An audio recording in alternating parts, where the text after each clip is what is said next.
Hello, I'm Robert Rund, Executive Director of CelloBello, and welcome to all of you to this important conversation with our friends from Kyiv Contemporary Music Days.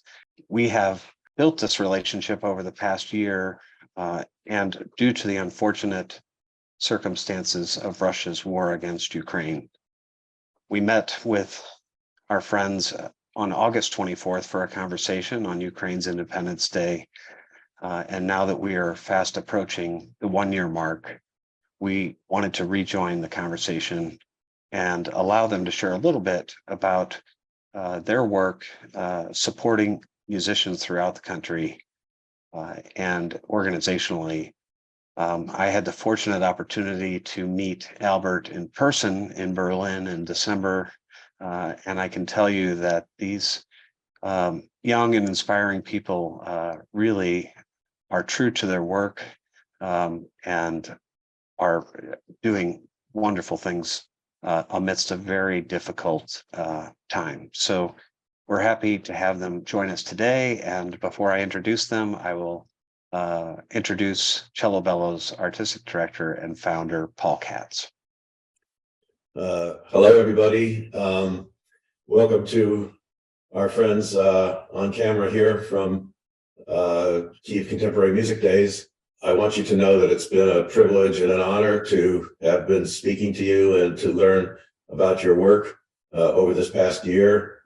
I think everybody in the world sees and admires the solidarity and the resolve of the Ukrainian people. But I feel like the conversations that we've been able to have with you has given me even an additional insight, which I like to learn more about when you speak today.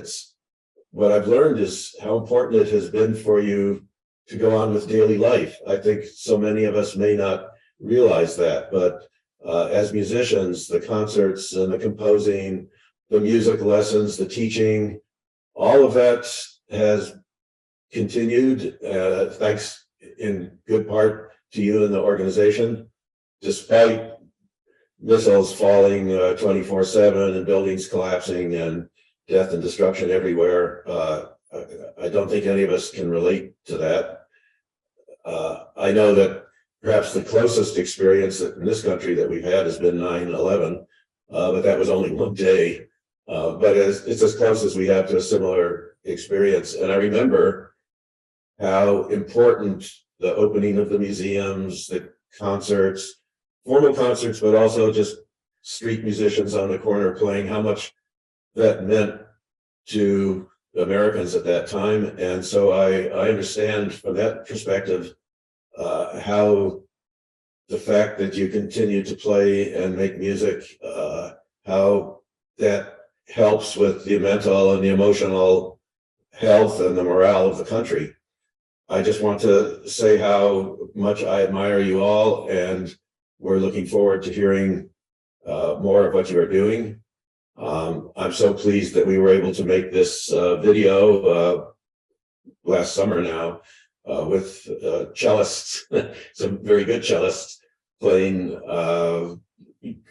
Ukrainian folk song and the Ukrainian national anthem. And I hope you've enjoyed that. And I'd like to turn that over to the three of you now. And I look forward to what you have to tell us today. Hello, Paul. Hello, Robert. Hello, everyone. Thank you for having us and giving us your platform to talk. We really value this opportunity. I can say a few words about KCMD as an organization, just to introduce us a little bit to your audience. So Kyiv Contemporary Music Days, we are an NGO that operates as an educational and concert platform for contemporary classical music in Ukraine since 2015. We have organized around 150 events. Those were festivals in Kyiv, Lviv, in Lisbon, also in Mishima in Japan, concerts of chamber music, orchestra music, electroacoustic music, video concerts, masterclasses for composers and performers from all around the world. We also did video lectures and lectures with musicians from around 25 countries and a core team of 11 people, and also a great family of friends and volunteers throughout these years. After Russia's full-scale invasion of Ukraine started, our activities were streamlined in two directions. Firstly, we are putting our effort into the presentation of Ukrainian contemporary music and culture internationally through various activities. We do public talks, concerts, private consulting about the Ukrainian music scene, etc. And secondly, we aim to preserve the Ukrainian musical community, since musicians are those who actually make music. By helping individuals, we help them financially and professionally. To this end, back in March last year, after the initial shock of what has happened, we initiated a support fund for the Ukrainian classical music community. And this is probably our most long-going project that started almost a year ago. Up until this day, we have received 980 applications from Ukrainian musicians, and after board's approval, we've already supported around 350 of them in approximate amount of 32,000 euros. And throughout last year, musicians, orchestras, institutions from many countries, including CelloBello, joined the movement we started, and thanks to their efforts, concerts were held in various parts of the world, and also conversations, panel discussions. The funds have been raised. Also, some forums and other public events have been happening and are happening till this day. While receiving a significant number of requests, as I said, it's almost 1,000 now. Another thing we do is analyze and make an analytical document. We do this regularly. And this document, it allows us to better understand the position of those who apply for getting support. Who of the musicians, for instance, is in the occupied territories? Who was forced to leave the country or move within the country? What percentage of employed versus unemployed musicians there are? What are their needs and how these needs change over time? So we try to, while working in this specific direction of our team, we try to really look at the actual needs of musicians and how they change over time. And for instance, with this information, we launched back in August KCMT community channel, where we publish current work education grants and other professional opportunities that might be useful for professional musicians, since we realized that one of the most frequent requests from musicians is actually seeking for a way for them to go on with their professional lives. Yeah, I think that would be the initial introduction. We are recording on Tuesday, February 21st, so that we could ensure that this conversation happened without interruption, and that we could bring this to you on Friday, the 24th. That brings up a good point, though, as President Biden visited Kyiv yesterday. I'm curious to know, especially Maria, maybe you have some thoughts about this being close by, that what that was like for you and the people you know. Hello. Hello, Paul. Hello, Robert. Thank you for inviting us here to this conversation. I'm happy to be here, and of course, it's very important to say that I'm sorry for my imperfect English, and I will do my best. I hope you will understand my speech. I admire you for many reasons, but I admire your English also. Thank you for your support. Yes, and yes, yesterday President Biden visited Kiev, and it was unexpected. It was a big surprise for us, and it's mean a lot, because a lot of people, my friends, everybody's worried about the 24th and 23rd of February, because we expected that it could be a new massive attack or something bad, because we expected actually every day, but we know that some dates it's could be even more, but it's a very good gesture when the president of United States came to Kiev, and we feel like we feel a lot of support, and it makes us much more bravery, and we know that it's important, and it's I feel grateful that and I hope everything will be fine. And it's like, it's a very, very important thing for all Ukrainians, I think. Let me just say, for people who don't realize, that you're speaking to us from Kyiv. Yes, you're there. Oh, yes, I'm in Kyiv.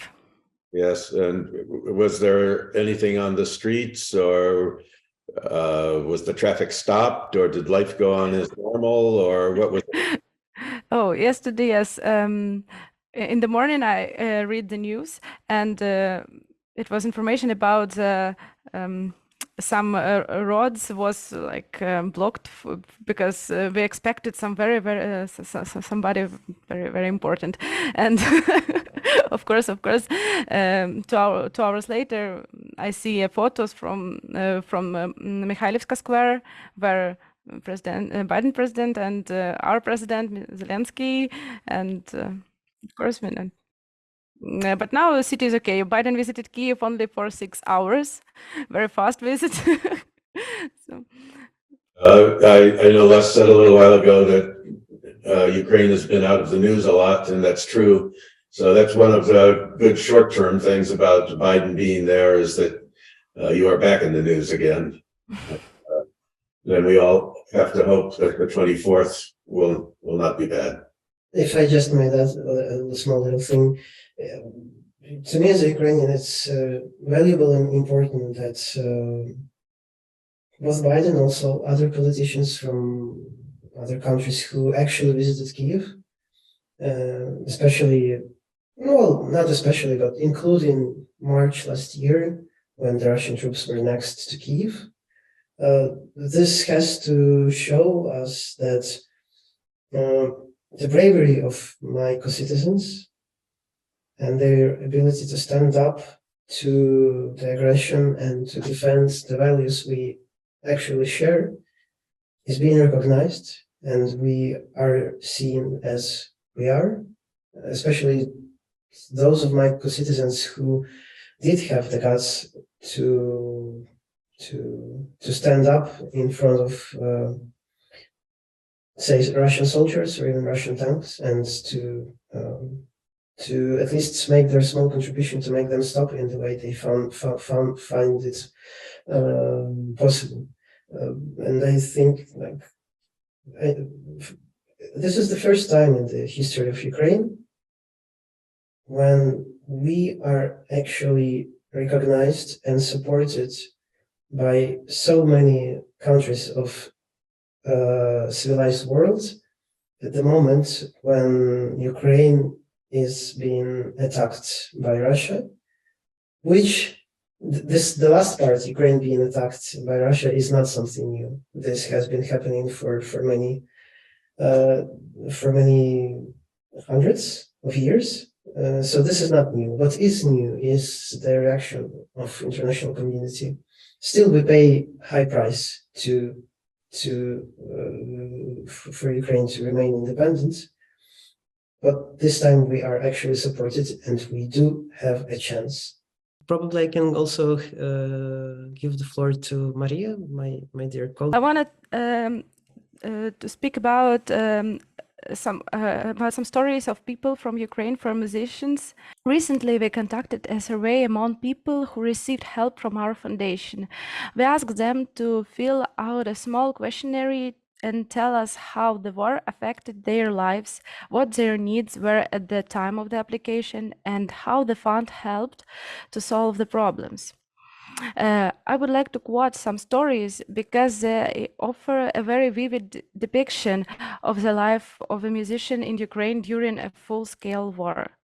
These stories are from different periods of the invasion. Some took place at the very beginning, some could even be happening now.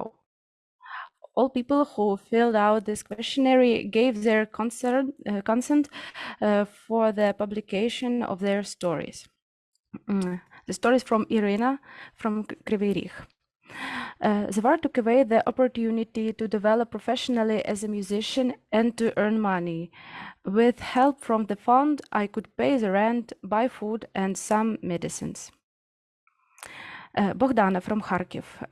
With my 3 children, my old mother, and my cat, I had to leave my own house in the city of Kharkiv, where we had everything: my equipment, musical instruments, computers, household appliances.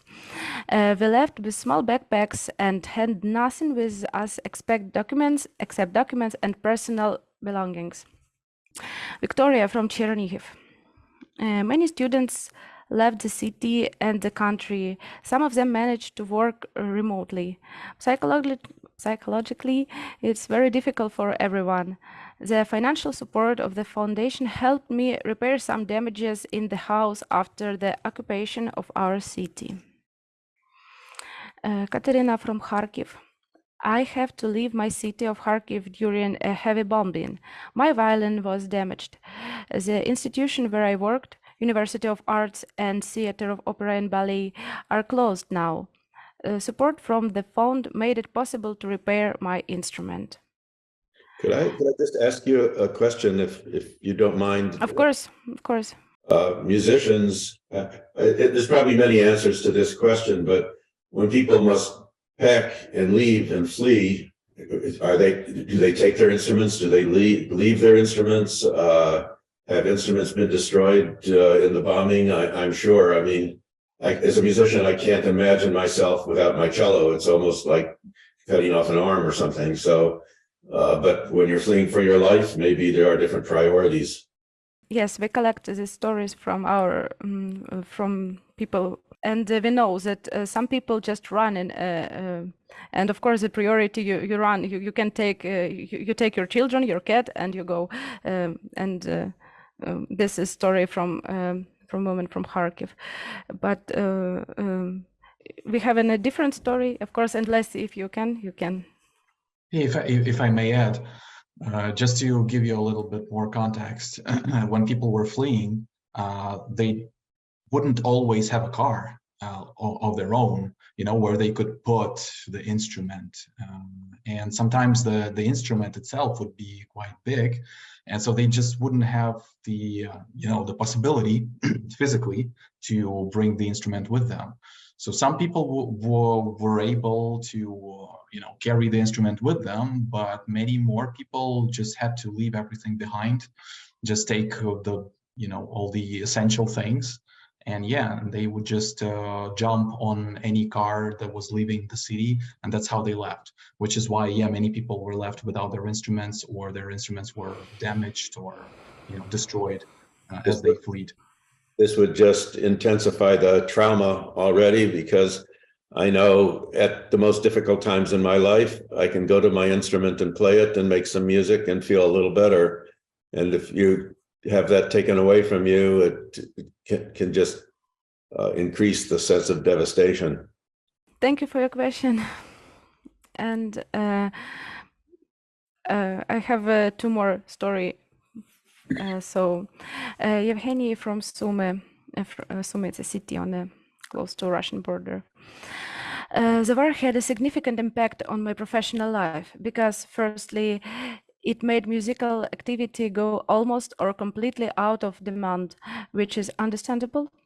Secondly, it forced me to look for any job in order to provide for myself and my family.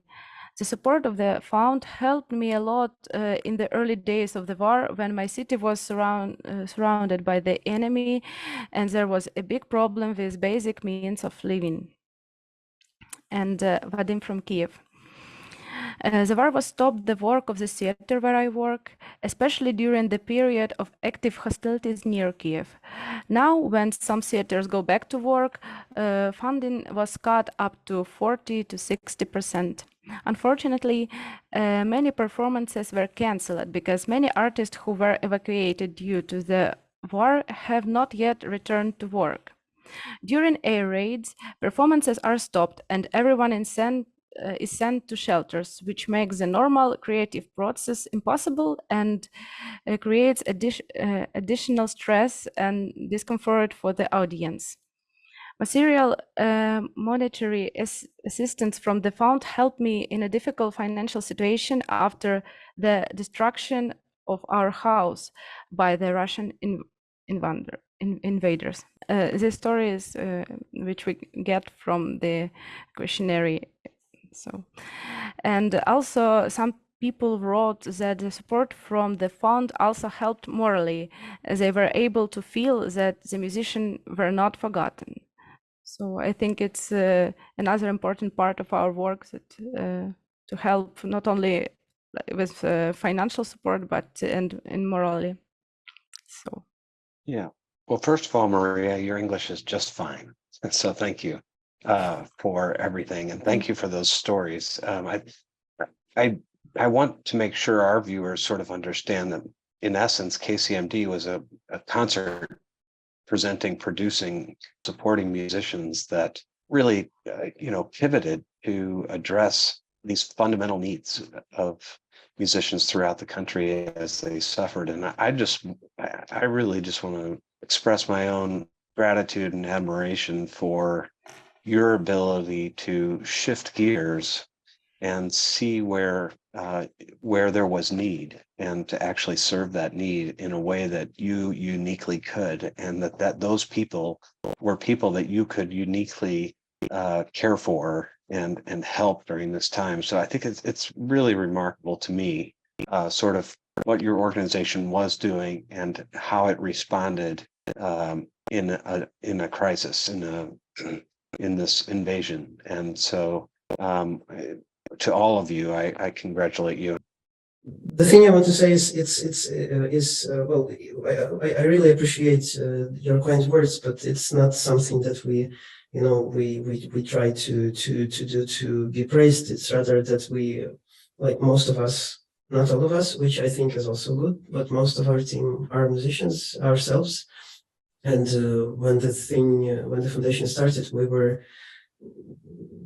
we have been finding ourselves sometimes in similar positions, and we were privileged comparing to our co-citizens and our colleagues in Ukraine to find ourselves in a better situation. So that's basically the reason why we started this thing, and that was not an easy thing to do, and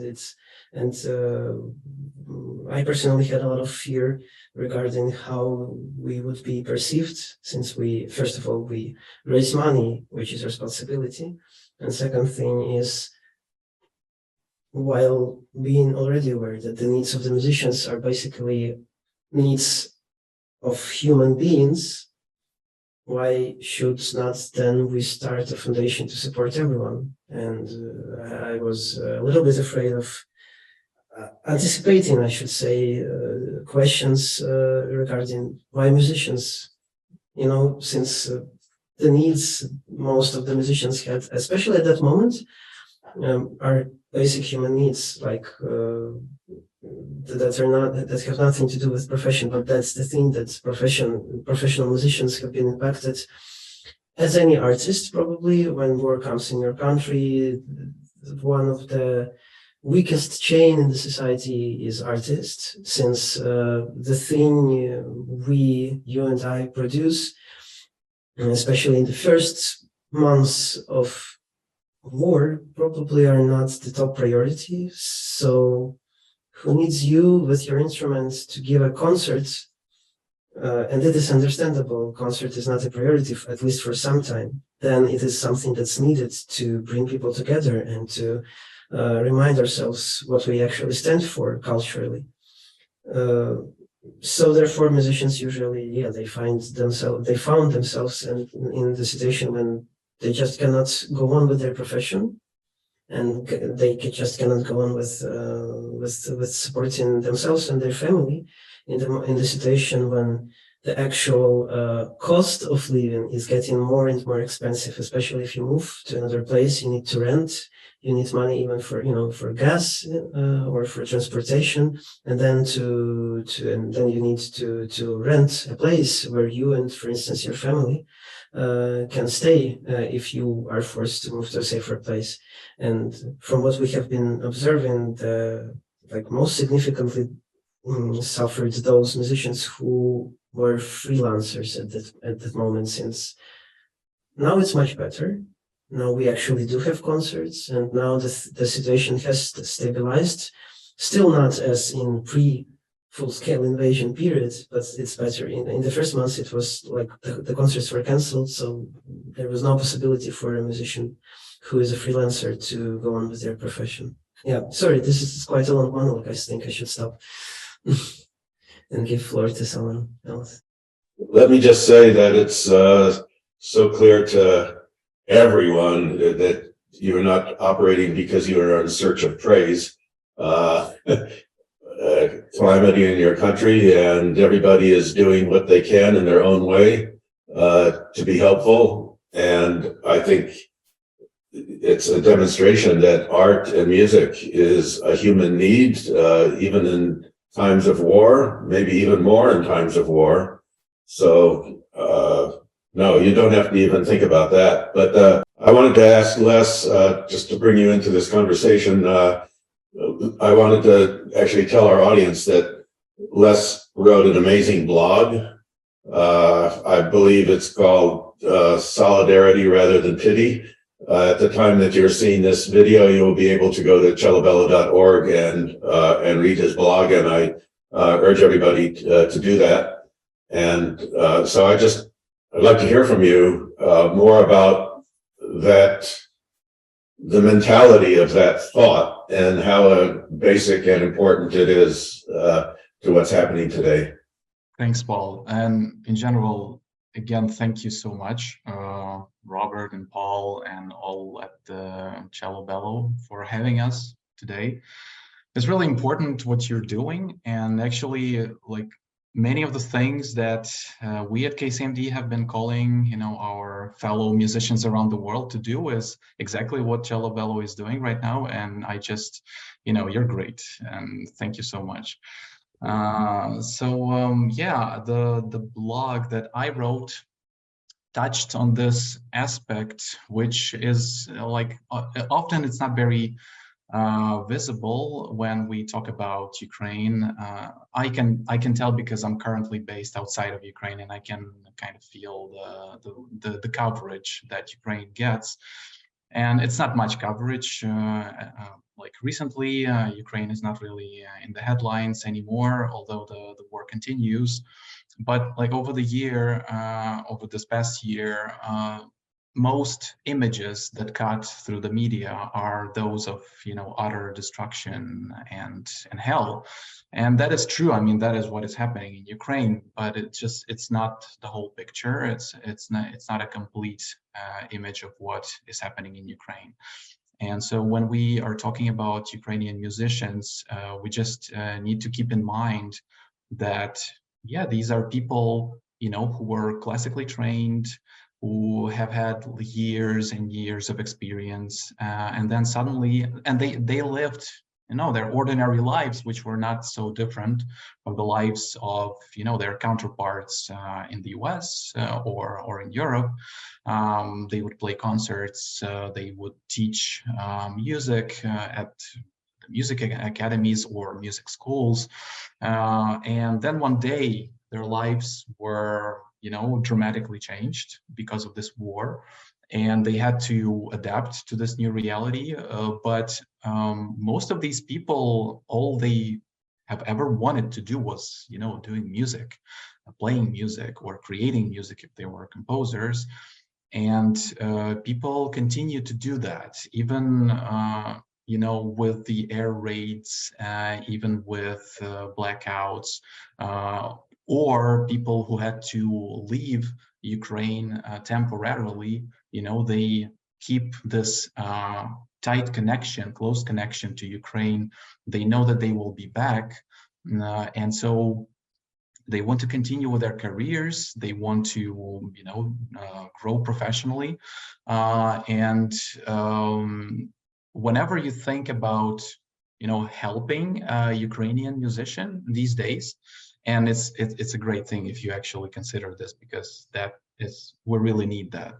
But really, if you think about how you could help Ukrainian musicians, one of the ways is, of course, humanitarian help, and definitely lots of people in Ukraine, lots of musicians in Ukraine still need this, basic humanitarian help.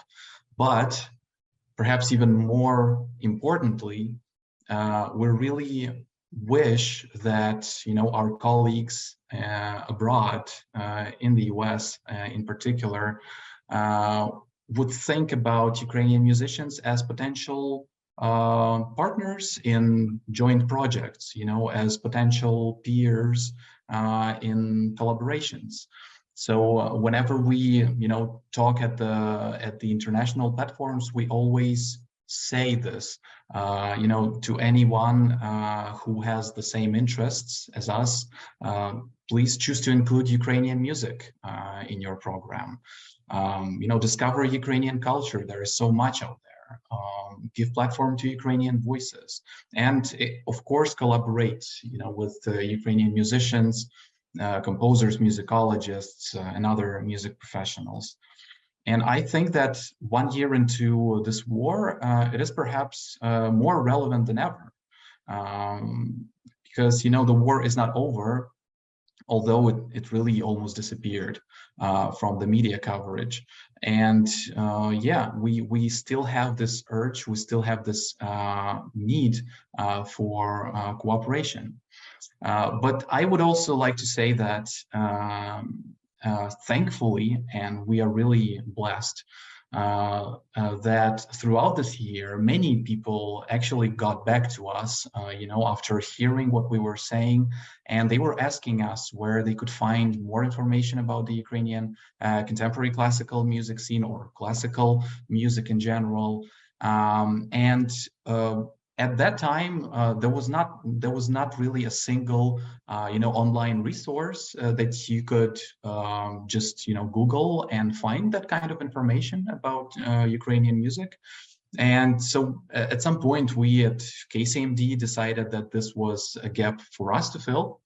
And this is how we came up with the idea of a practical online tool for music professionals around the world to seek collaborations with their Ukrainian counterparts in the field of new music in particular.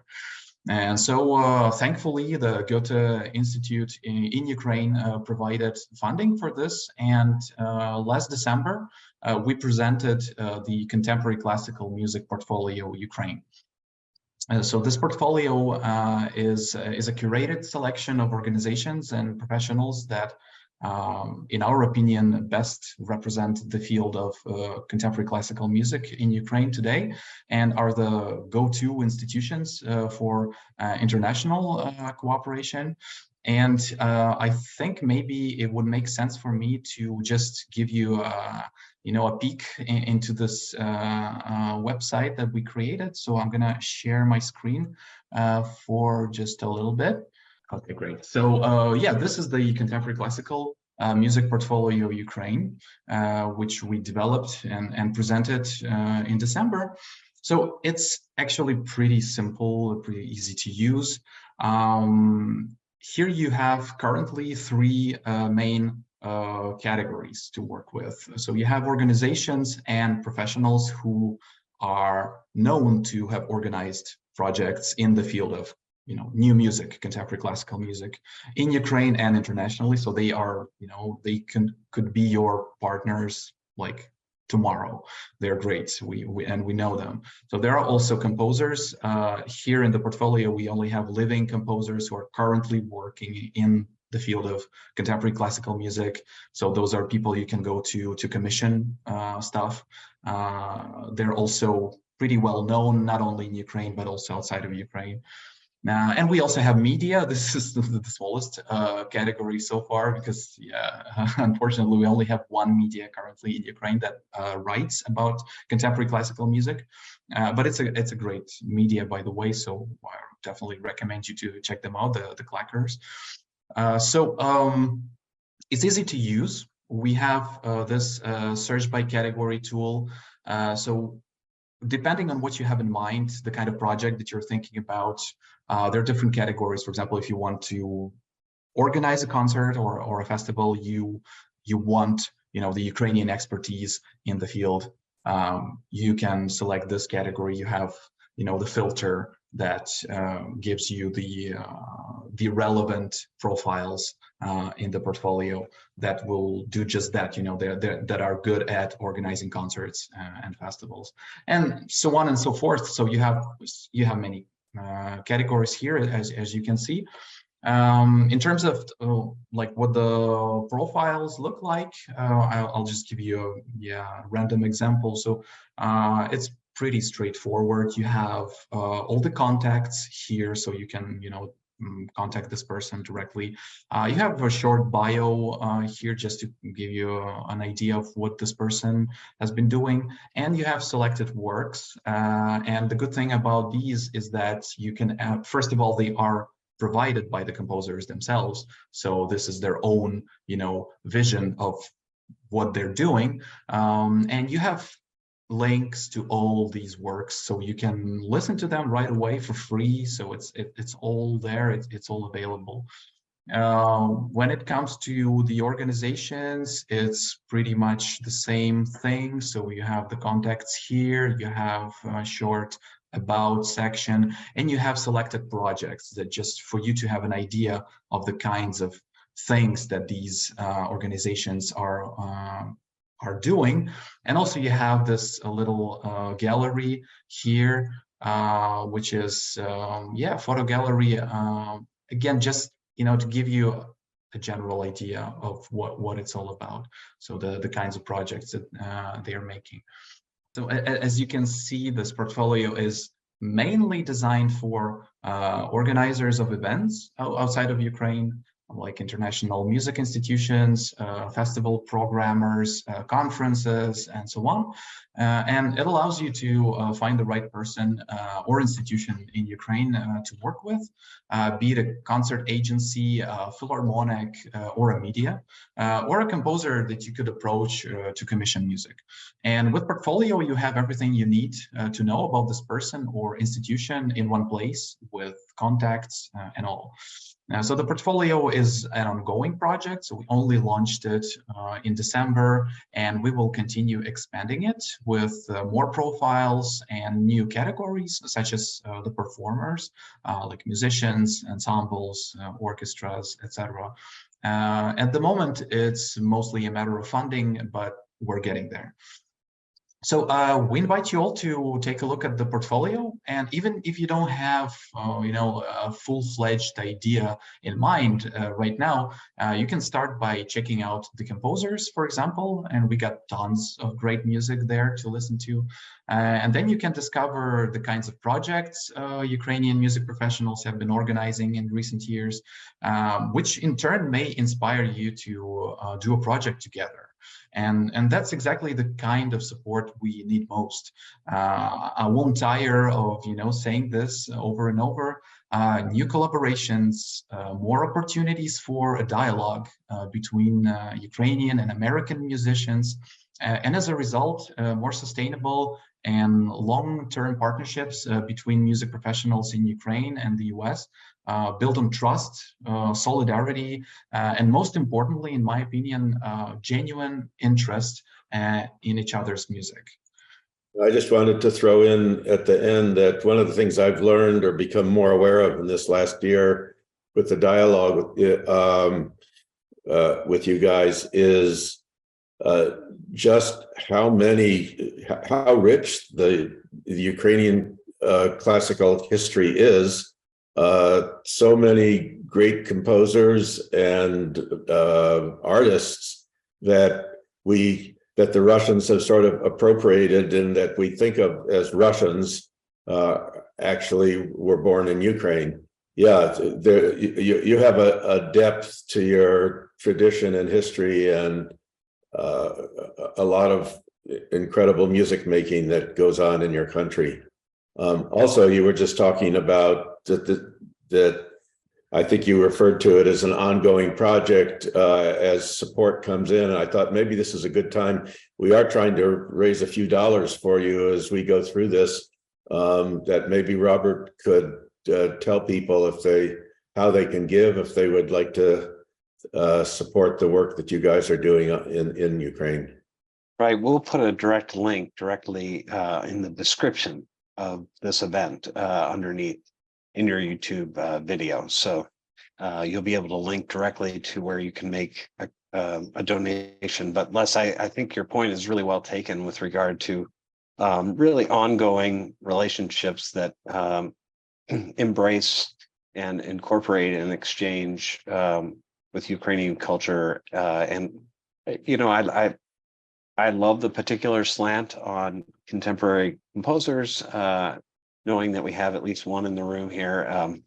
You know, and Albert, you and I talked in Berlin about this a little bit, but I think it would be interesting for those who are watching to kind of understand, at least from your perspective, Albert. I mean, obviously, you're also heavily involved with KCMD and other projects, but I would love to sort of get a sense of both your experience and what you find with other composers in terms of how this invasion sort of affected your ability to create, or if it changed your perspective, or just the creative process and the impact that it's had, and the importance of that expression going forward as it pertains to this experience.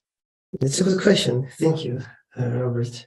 Well, first thing, just again, I remind this to myself all the time, and I have been doing the same thing both in Kyiv and in Lviv, and now that I'm temporarily in Berlin with my fellowship, I remind myself that I'm in a privileged position, and I have actual time to struggle as a composer, to think, oh, what is my art about? What is my music about? What can I or can't I do?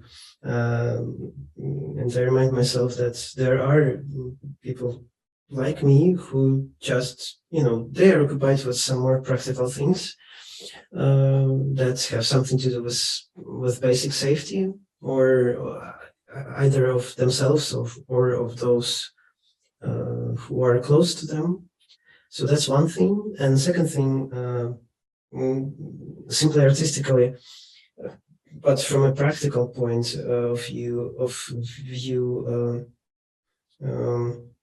it really helps to be commissioned, to actually know, not especially in terms of being paid for the thing you do, but in terms of feeling that you as an artistic entity are interesting to someone, that someone would actually like to perform something you would like to create, and has trust in the things you do. And from the creative process itself, from my observation, from my conversations with my colleagues, it really differs. Some composers, they clearly see and know what they want to make in music in these times. Some of them feel confident to make kind of statements, or just to go on with their music that is not specifically not necessarily mirroring in an open way the events of war. In my case, I felt I really did realize that life is short, and it doesn't matter where you actually live. Life is short, and it gets shorter. Therefore, you should kind of celebrate it and find joy in it. And if you find yourself in a situation when I think many composers can relate to that. Like, oh, I have so many things to do.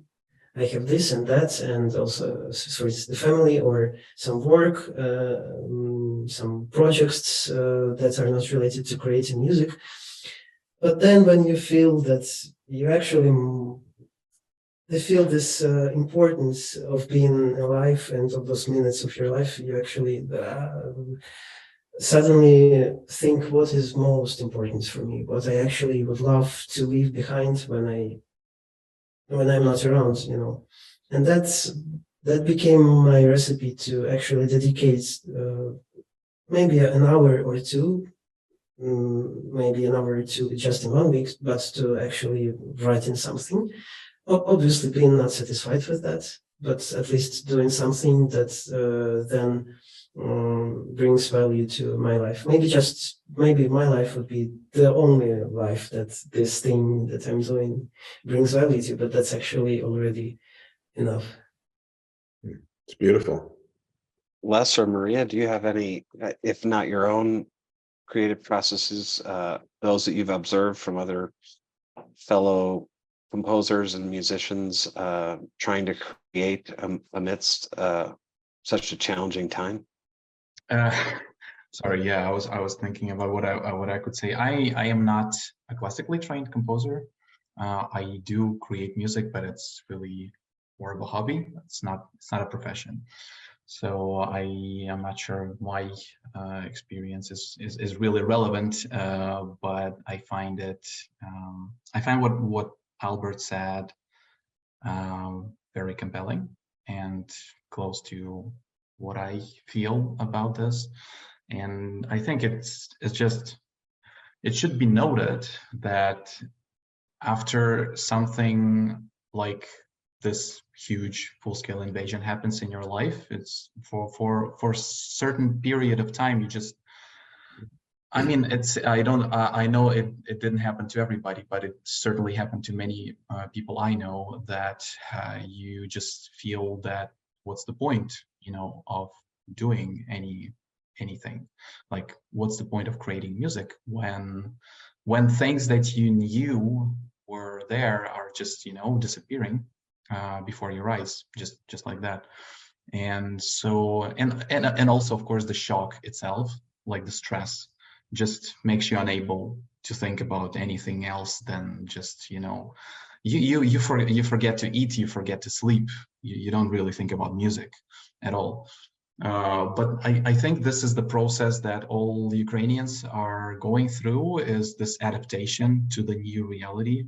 And I hate to say it, but this is something that comes up pretty often when we discuss like the life of Ukrainians over the past roughly 10 years, that we have been learning to adapt to an increasingly extreme situations, because it started in 2014 when we had this huge revolution happening in the country, and then the first Russian invasions began, and people started dying on the front lines, and we were kind of coming to terms with this new reality. Then COVID happened not so long ago, but now it feels like it was in a different life. And so whenever we felt some kind of new normalcy was starting to, set in, something happened, something new happened. And so in this situation, it's kind of hard to be a creator, I can tell you that. I know it's not the same for everybody, but it's just, I think we should always remember that to be able to write anything, it's really, it's a privilege, first of all, and it really requires a set of, conditions for you to just, not think about some basic needs, or thinking about like the well-being of your family who might, be gone the next day. So it's really something that requires a lot of infrastructure. And this is something that Ukrainians, unfortunately, are lacking right now. And I think that's, again, the point that I'm making all the time, that, it's like we need this infrastructure. We want to be able to continue, with the creative process. We just want to, be able to be back on track and doing the stuff that we like. It's just that it's not always possible. But we're even amid this very, very difficult and dangerous situation, Ukrainians are adapting. They get back to writing music, to playing concerts, and that is very inspiring for me. And I think the other thing about this is that, like, the first thought is, why should I care to create anything new? And then the next thought that you get is that probably I should really make a statement now before it's too late. Probably I just need to document anything that is happening to me now because it matters, it has a value, and it doesn't matter whether it's going to be heard or seen by many people afterwards, but at this moment, I think many Ukrainians feel it's important to just really document everything that is happening in any form that they find comfortable to work with, be it a music piece or a short movie or a TikTok or Instagram stories, whatever, but it's really something that we all feel is important. We just need to really document this experience. Yeah, you guys are amazing. I think sensitive people everywhere, we all think, what's the point? Why are we here? What are we going to do with our lives? How can we do something meaningful with the time that we've got? And nobody knows whether that's going to be long or short. And so I know that was, even when I was a young kid, whether I should be a musician or not, that was something that I started thinking about rather young, because and I did come to the conclusion, and it was a real awakening for me, that the world needs music, the world needs art, that I think I don't need to talk about that. I think we all understand that and know that, but so I think that does give purpose to a life. I try and do the same thing in a more practical way, or maybe in a more, when you're a musician and you play a concert, it's over in an hour and a half, and then it's gone forever. So I always envy composers a little bit, because you write it down, and even if nobody pays attention now, maybe in 50 years, they will. At least it's there for posterity. So, so that had something to do with my impulse for creating CelloBello, is to do something meaningful for the world, to bring people together. The idea of global cello community or global musical community was a big impetus for me. I never even occurred to me that this damn war would give more purpose to the idea of a global musical community, but I'm so glad that we have found each other and that we are able to help you in some small way. Yeah, don't ever doubt that what you are doing is important, not only for the musicians that you are helping, the players and the composers, but actually for the people that are going to the concerts and hearing the music. I'm sure it's huge in terms of the morale and having a healthy life, as healthy as one can have in Ukraine at the moment. Yeah, that might be a good moment to sort of talk about. When we were talking about this conversation, we were hoping to maybe get a little bit of, at least provide an opportunity for musicians in Ukraine to share with us a little snippet of their lives. And you all were so kind to sort of facilitate and make that happen. I know that you've done this work before, I think last year, where you captured different videos from musicians in Ukraine, but I think maybe you have something you could share with us again today that's along those lines. Is that true?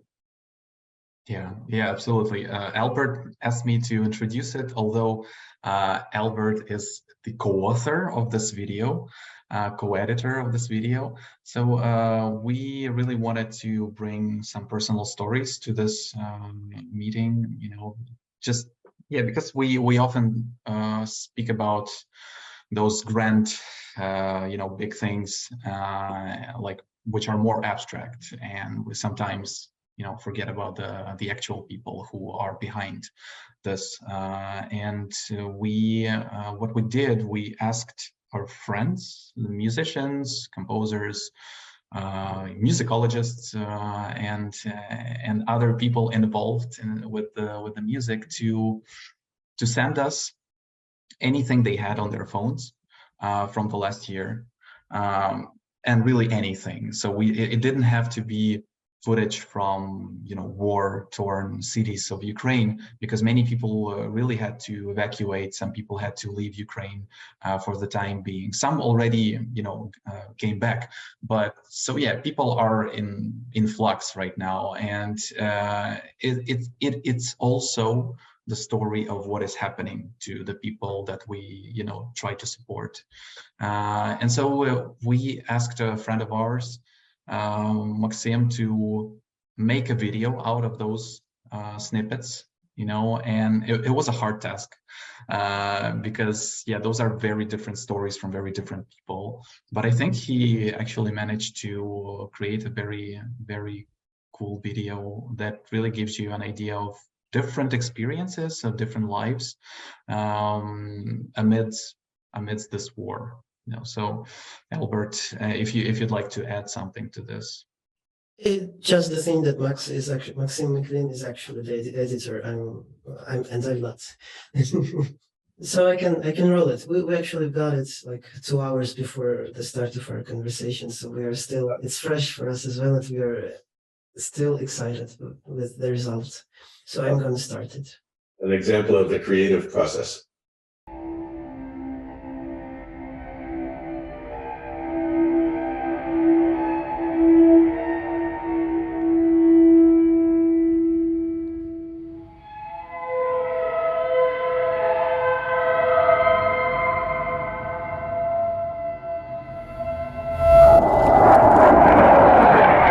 Full-scale invasion.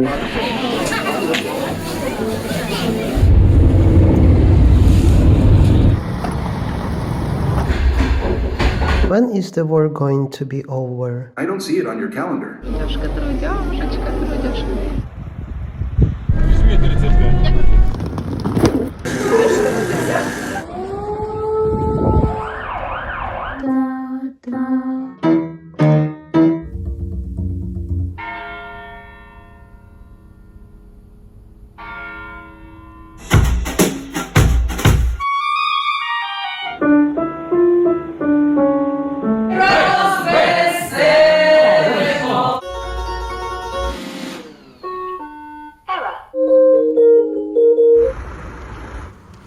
Замість звуків міських сирен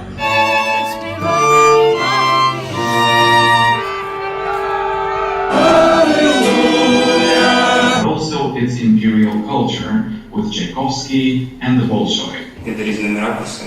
Ukrainian first professors were the ones who were teaching the Russian. Мы уже почти приехали.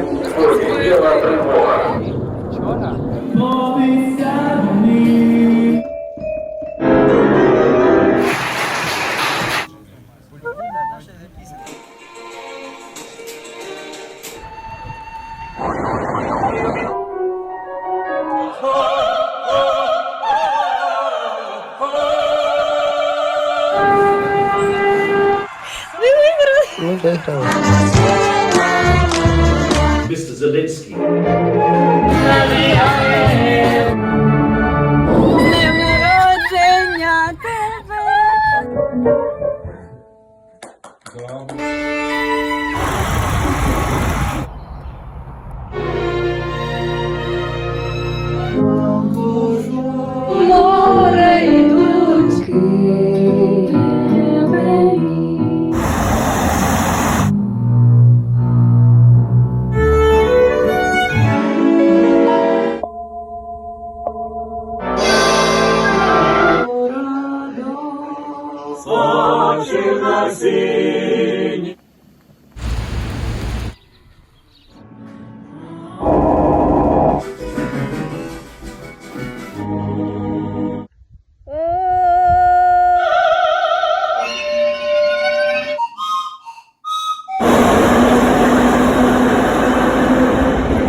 I've been broken hearted, blue since the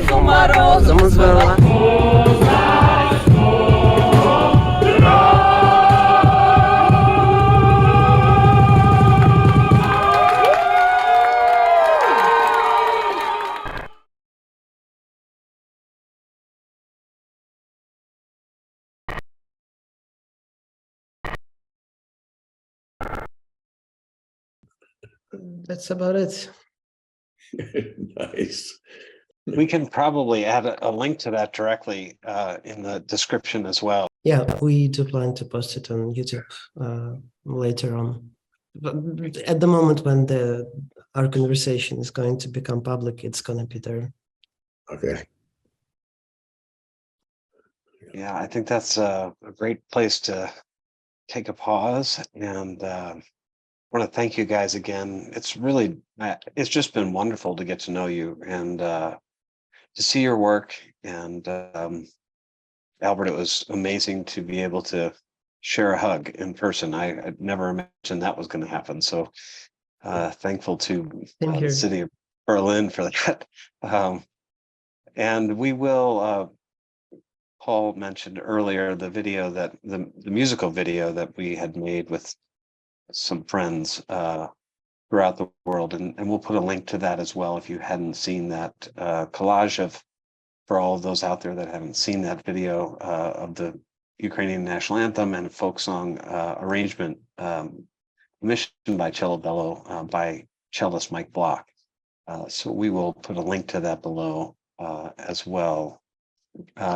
Les and Maria and Albert, thank you so much for the time and for and thank everybody that participated in those videos. Please share with all of your community that we stand right beside you as people and as musicians. And we really hope to keep this conversation going. This is not the end. Yeah, stay in touch with us. Paul, did you have any last things to share? Onward to victory. Slava Ukraini. Yes. Heroям слава. Thank you. Thank you so much. Thanks for having us. Thank you all. Thank you so much. Yes. All right. Be well. Bye-bye. Goodbye.